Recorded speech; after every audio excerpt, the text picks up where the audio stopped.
സാറേ, നമ്മുടെ വാർത്തയുടെയൊക്കെ താഴെ നമ്മൾ ഈ തന്ത്രിയുമായി ബന്ധപ്പെട്ട വാർത്തകൾ ചെയ്യുമ്പോൾ പലരും, തന്ത്രിയുമായിട്ടല്ല, നമ്മൾ ഈ ശബരിമലയുമായി ബന്ധപ്പെട്ട വാർത്തകൾ ചെയ്യുമ്പോൾ പല പിന്നെ വിശ്വാസികൾ വന്ന് ചോദിക്കുന്നത് തന്ത്രി എന്തുകൊണ്ടാണ് ഇതുവരെ വിളിപ്പിക്കാത്തത്, തന്ത്രി എന്തുകൊണ്ടാണ് ചോദ്യം ചെയ്യുക. അപ്പം സാറ് കഴിഞ്ഞ ദിവസം അത് പറഞ്ഞു, തന്ത്രിയെ വിളിപ്പിച്ചിട്ടുണ്ടാവും, ചോദ്യം ചെയ്തിട്ടുണ്ടാകും, കൃത്യമായ വിവരങ്ങൾ കിട്ടിയിട്ടും ഉണ്ടാകും. ഇപ്പോൾ അത് കൃത്യമായി നടന്നിരിക്കുകയാണ്. SIT വിളിപ്പിച്ചു, എല്ലാം ചികഞ്ഞെടുത്തിട്ടുണ്ടെന്നാണ് പറയുന്നത്. ഈ തന്ത്രിയും ഉണ്ണികൃഷ്ണൻ പോറ്റി നമ്മൾ അടുത്ത ബന്ധമുണ്ടെന്ന് തന്ത്രി തന്നെ സമ്മതിക്കുന്നുണ്ട്. എനിക്ക് ഉണ്ണികൃഷ്ണൻ പോറ്റി അറിയാം. അങ്ങനെ തന്ത്രി സമ്മതിക്കുമ്പോഴും തന്ത്രി പറഞ്ഞത് ദൈവഹിത അനുസരിച്ച് ഉദ്യോഗസ്ഥർ പറഞ്ഞിട്ടുമാണ് ഞാൻ ഇതെല്ലാം ചെയ്തത്.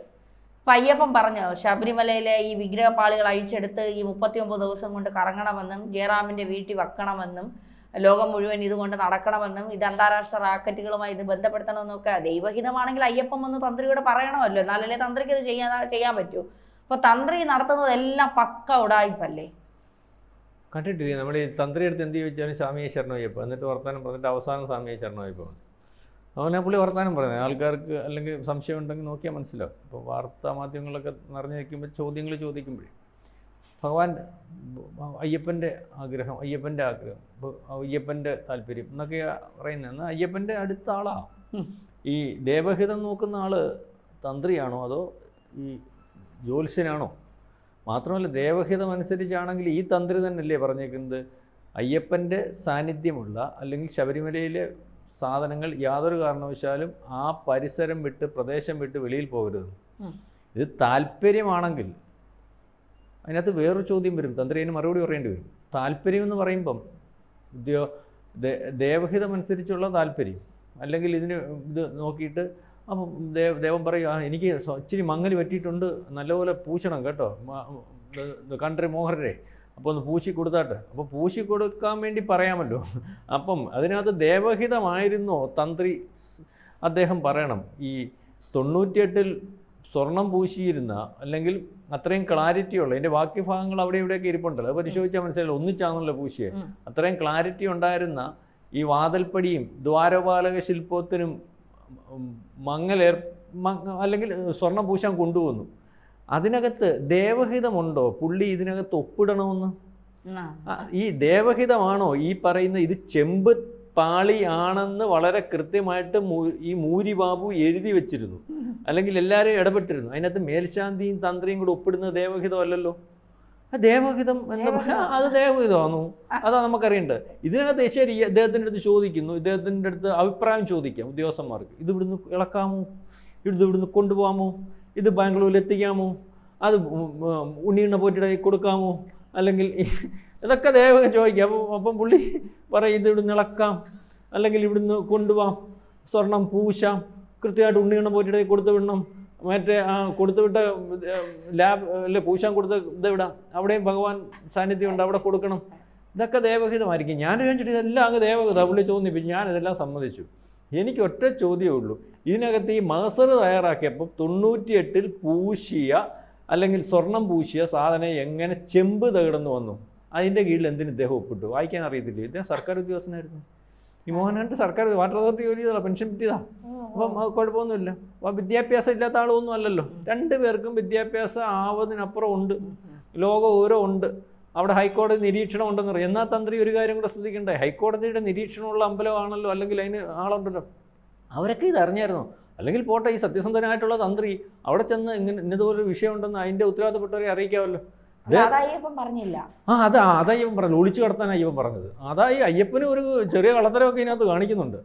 എന്താണെന്നുള്ള കാര്യം നമുക്ക് മനസ്സിലാവുന്നില്ല. അപ്പോൾ ഇതിനകത്ത് ചോദ്യം ചെയ്യുന്നതിന് വേണ്ടി ബാക്കിയുള്ളവരെയൊക്കെ ചോദിച്ചു, ഉണ്ണിയണ്ണ പോറ്റിയെടുത്ത് ചോദിച്ചിട്ടുണ്ട്, മൂരിബാബുവിൻ്റെ അടുത്ത് ചോദിച്ചിട്ടുണ്ട്, അതിനുശേഷം ഇങ്ങോട്ട് വരുന്നുണ്ട്. അപ്പോൾ ഇവരുടെ അടുത്തെല്ലാം ചോദിച്ചിട്ടുണ്ട്. അപ്പോൾ ഇപ്പം ഏറ്റവും അവസാനം കയറിയിരിക്കുന്ന പാപ്പനാണെങ്കിൽ തന്ത്രിയേയും പൂട്ടും മന്ത്രിയേയും പൂട്ടും എന്ന് പറഞ്ഞിട്ടാണ് നിൽക്കുന്നത്, മനസ്സിലാകുന്നുണ്ട്. അപ്പം അതനുസരിച്ച് ചോദ്യം ചെയ്തതിനകത്ത് അവർക്ക് അതിൻ്റെ ഒരു ഡീറ്റെയിൽസ് കിട്ടിയിട്ടുണ്ട്.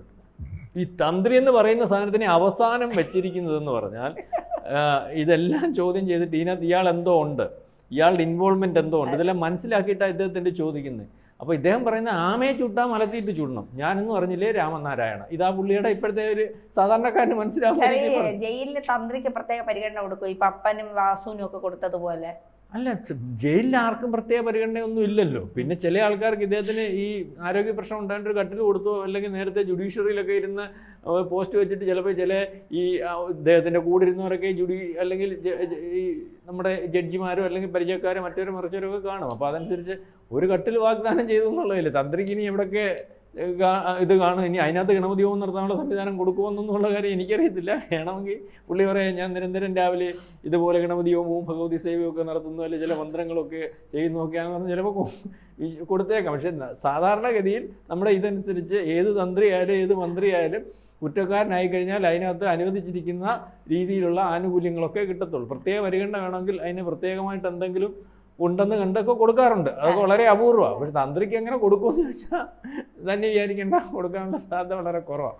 ഏതായാലും തന്ത്രി ഏതാണ്ട് ഈ ഡിസംബർ 3 ഇതിനൊരു സമയപരിധി വെച്ചിരിക്കുന്നത്. അപ്പം വേണമെങ്കിൽ അവർക്ക് ആവശ്യപ്പെടാം, അന്വേഷണം ഇതുകൊണ്ടൊന്നും തീരുന്നില്ല, അന്വേഷിച്ച് തീരുന്നില്ല, അല്ലെങ്കിൽ അതിനത്ര ഗൗരവമുള്ളതാണ്, അന്വേഷണത്തിന് സമയം വേണം എന്ന് കോടതി 3-ാം തീയതി പറഞ്ഞാൽ സമയം പരിധി നീട്ടിക്കൊടുക്കും. അപ്പോൾ ഇതിനകത്ത് ഇപ്പോഴത്തെ അവസ്ഥയിൽ ദേവസ്വം ഇയാളെ കസ്റ്റഡിയിൽ കിട്ടി ചോദ്യം ചെയ്തിട്ട് പോലുമില്ല. കസ്റ്റഡി എനിക്ക് തോന്നുന്നു പപ്പനെ കസ്റ്റഡി കിട്ടിയിട്ടില്ല.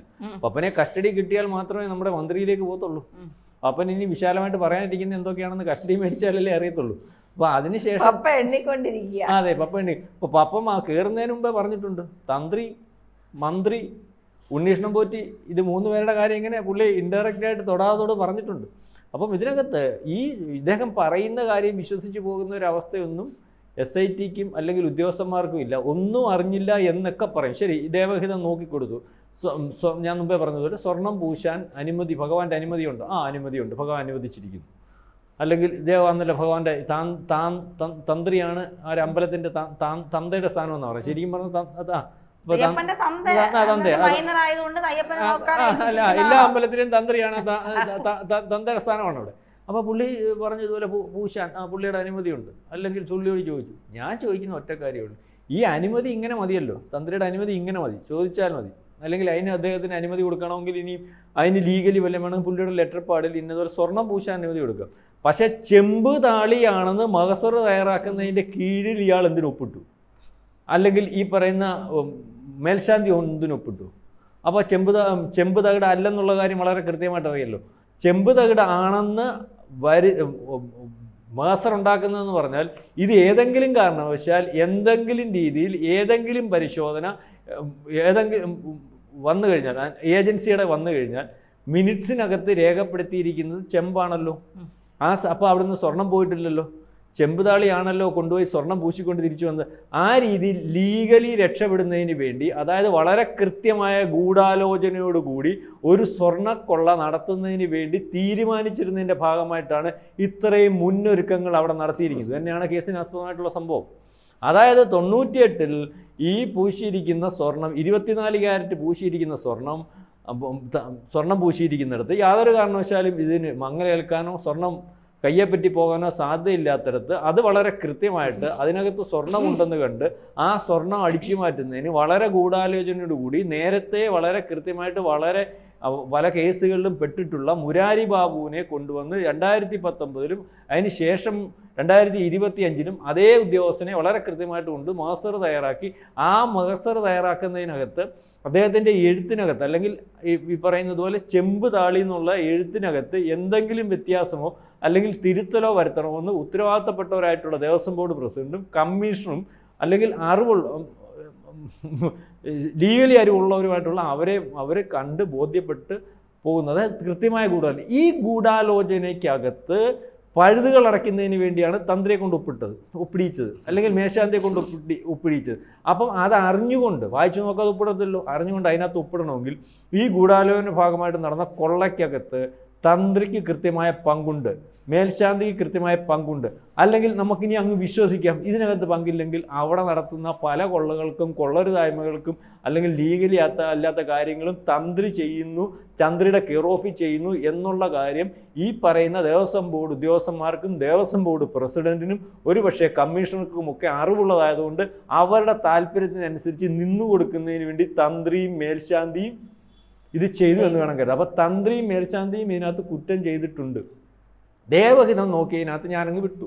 പക്ഷെ എന്തിന് ഈ പറയുന്ന പൂർണ്ണമായ സ്വർണമായിട്ടിരുന്ന ഒരു വസ്തുവിനെ സ്വർണം കൊള്ളയടിക്കുന്നതിന് വേണ്ടി തയ്യാറാക്കിയ ഒരു മാസ്റ്ററിനകത്തും ആ ഗൂഢാലോചന സിദ്ധാന്തത്തിനകത്തും അല്ലെങ്കിൽ ആ പ്രവൃത്തിക്കകത്തും ഇയാൾ ഒപ്പിട്ടു എന്നുള്ളത് വലിയ പ്രസക്തമായിട്ടുള്ള കാര്യമാണ്.